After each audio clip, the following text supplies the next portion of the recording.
Pour résoudre un exercice de proportionnalité à l'aide des propriétés de la linéarité, on commence avec l'étape 1 qui consiste à compléter le tableau en repérant tout d'abord les deux grandeurs, puis les données du texte. Pour les deux grandeurs, j'ai déjà pré-rempli le tableau. Les deux grandeurs qui interviennent ici, c'est les mètres carrés de prairies fleuries qu'on va pouvoir créer et la quantité de graines en grammes qu'on va utiliser.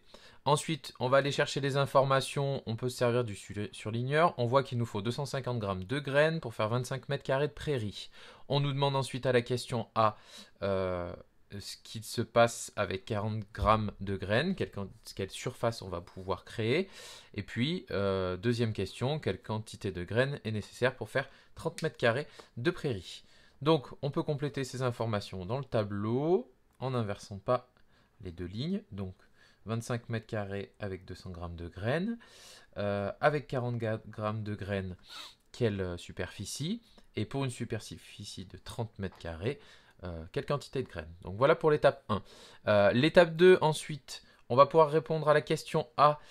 Si on observe ici que pour passer de 200 à 40, on a divisé par 5. Donc on va diviser toute la première colonne par 5 pour pouvoir obtenir ici la réponse à la question A.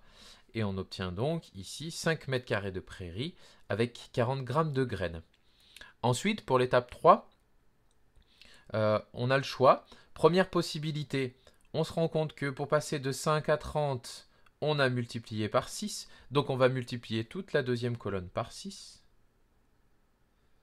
Et on va trouver ici une réponse avec 240 grammes de graines nécessaires pour faire 30 mètres carrés de prairie. L'autre possibilité, si on reprend à partir de l'étape 2, donc on a déjà cette partie-là qui est complétée, on a déjà trouvé le 5 mètres carrés, on peut aussi ici voir que en ajoutant les deux premières colonnes, le 25 mètres carrés plus 5 mètres carrés, ça nous fait un total de 30 mètres carrés. Donc il suffit de faire la même chose en dessous et d'ajouter les valeurs des deux premières colonnes.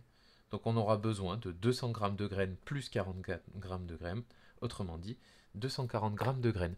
Voilà pour les propriétés de la linéarité.